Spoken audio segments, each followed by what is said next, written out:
Now, just by way of update on this, if I may, I'll just say some brief things myself, but then I'd love you particularly to hear Martin to follow. 10 years ago, the National Pro Bono Centre was established, the first of its kind in the world. In May next year, the lease expires, and there have been discussions about what next. Those discussions, some may remember, included discussion at the National Forum here last year. They've obviously continued since then. Some will have seen one or many drafts of what we've come to term an overarching paper about what next. The underlying question here, as it has been in everything else we've been discussing this morning, is how to get more help to more of those in need.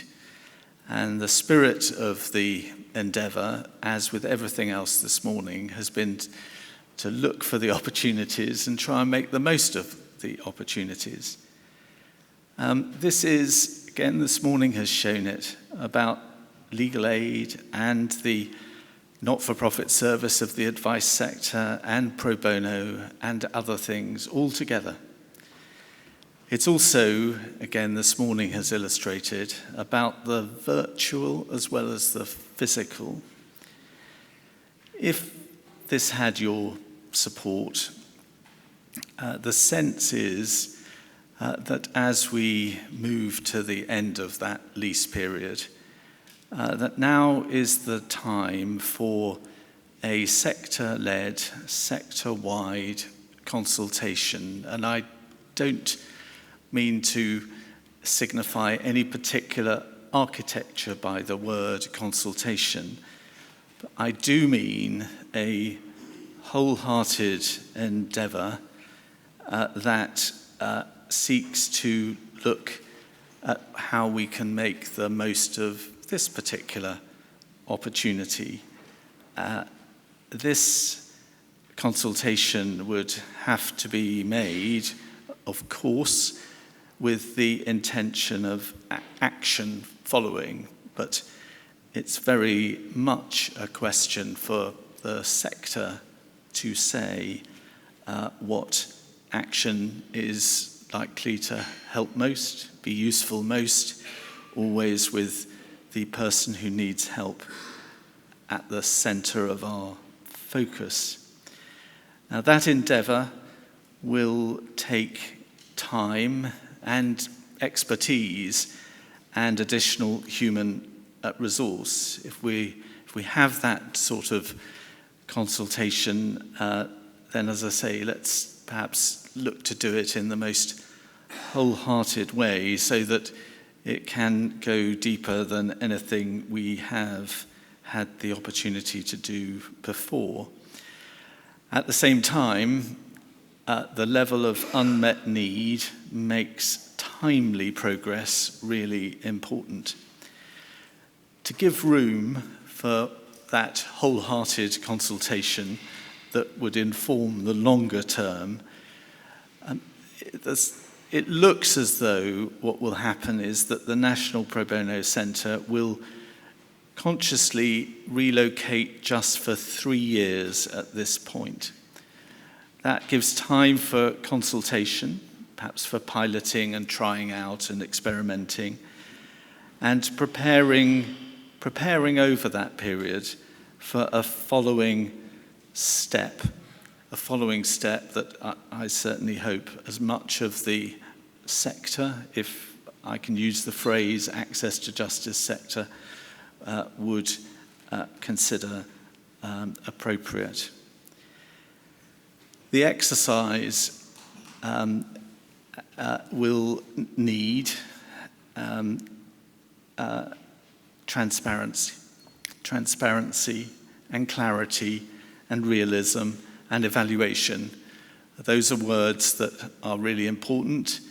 They might be easy for me to say, but I know they will be in practical center stage because they are truly important in what lies ahead. So in this way, I hope there will be another channel through which we can take ownership together of the access to justice problem. It's in that same spirit of trying to build on what has been achieved. It knows, and those in this room know this more deeply than anyone else, that for all of the progress we have made, and we have made progress, for all of that progress, access to justice is a problem that cannot be described other than really serious. And we have not found all the answers, and some of the answers we have found we need to take to scale. But I hope that what I've just tried to outline in terms of what physically happens at the end of the lease, but the way in which we want to take the opportunity of that and take that opportunity in a way that will bring, I hope, the support and involvement of all, and now is subject to your views and others, the time to do that. And if we take the approach that I've outlined, we give ourselves the time to make the most of that opportunity. That's all I wanted to say, and Martin will follow. Firstly, thank you, Robin. I'm delighted to have the opportunity to contribute to the forum today, but particularly to talk about the National Pro Bono Centre. And Robin, you mentioned that next year is going to be an important year, well, for all of us, but it is going to be a key year for the National Pro Bono Centre going forward. Now, there are a number of charities currently based at the centre, and I'm sure some, if not all of them, are very well known to you. But if I may, just to very briefly describe them. Advocate, as you know, is the Bar's pro bono charity, and in 2018, its volunteer barristers provided over 11,000 hours of pro bono work, and that equates to over 2.2 million in fees had they charged. Pro bono community, which this year has trained and placed more than 250 lawyers, trainees and students as volunteers at law centres and advice agencies. The London Legal Support Trust, and you heard Nezahat talk about it earlier, but they also provide practical support as well as raising and distributing funds, and of course the amazing London Legal Walk. The Access to Justice Foundation, enabling access to the legal system through strategic grant making and support, and also promoting and receiving funds through pro bono cost orders, and playing a key role in the litigants in person support strategy. The Legal Action Group, promoting equal access to justice for all, a respected campaign and policy voice, indeed described as the conscience of our legal system, but of course an amazing training provider and publisher, including the recent children's book about Lady Howe, which we were delighted to promote at our awards earlier this week. And also, of course, LawWorks, the Solicitors Pro Bono Group, as you've heard from Bex, supporting a network of independent clinics, matching smaller charities with free legal advice, and earlier this week with our awards, celebrating the work of our members, but many others as well. But the Centre is also a home for colleagues supporting the Litigants in Person support strategy, the Litigants in Person network, and of course home to the very small Centre support team of Linda and Andrew. In cash and in kind, not least through pro bono volunteering, the organisations at the Centre generate millions of pounds a year, including the equivalent of value, to support often very vulnerable people to access justice. The National Pro Bono Centre is more than just shared office space, but don't underestimate the importance and the value of having shared facilities and resources, not least for smaller charities that lack capacity. The Centre does have a genuine sense of community, a shared purpose, and of course a real passion for enabling access to justice. This sense of community and a coming together becomes even more tangible at particular times of the year, whether it's the London Legal Walk or organising and supporting Pro Bono Week. Now, I've had over 30 years in the charity sector. Perhaps I should say I started very early. And I can say it is an exceptional and uplifting place to work. But the centre's a resource used by others as well, not least access to precious meeting space. Other charities hold their board meetings at the centre or networking and showcasing events. But we have to ask the question, have we fully maximised so far the potential benefits of co-location? The honest answer is probably no. As commented in a different context, co-location of itself does not necessarily generate formal collaboration. But there are many advantages and benefits of co-location which are not always visible or translatable in purely monetary terms. The added value of the facilitation of day-to-day, hour-to-hour interactions and conversations, generating ideas, support, and collective solutions. There are large corporations that would pay for the model of interaction that the centre facilitates.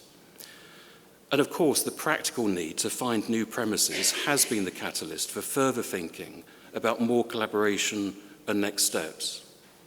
To give an example, Pro Bono Connect is a scheme which matches barristers and solicitors working together on pro bono cases. Founded by Jamie Goldsmith, to date it has relied entirely on volunteers, not least at 1 Essex Court Chambers. Pro Bono Connect will be joining the National Pro Bono Centre, supported by LawWorks and working very closely with Advocate. Working with Lucy Scott Moncrief and the other trustees of the Genie Project, we will also support the charity to provide community groups with free access to online platforms to collect information from people with legal problems so that they're able to access advice and support. Advocate and LawWorks have been looking at further ways we can share facilities, including on human resources. And while the initial discussions about formal closer working, including potential merger, have currently been paused, the door remains open to continue those discussions in the future. As Robin mentioned, there will be consultation on support and facilitation for the wider access to justice sector, and in no way preempting that consultation, it will be entirely consistent for the centre and the organisations it supports to continue to look at maximising impact and reach. Can technology be better utilised to improve efficiency and effectiveness, but also to better reach the beneficiaries we're there to serve? With additional space, which we hope at least some additional space will become available, can we do more by way of training, workshops and seminars? How can we build on existing work in activity in the English regions and Wales to further extend reach and truly become a national centre?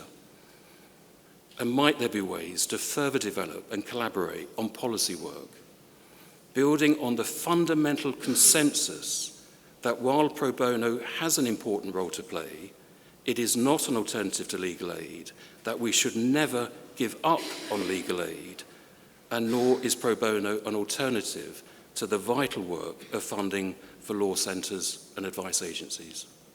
Thank you.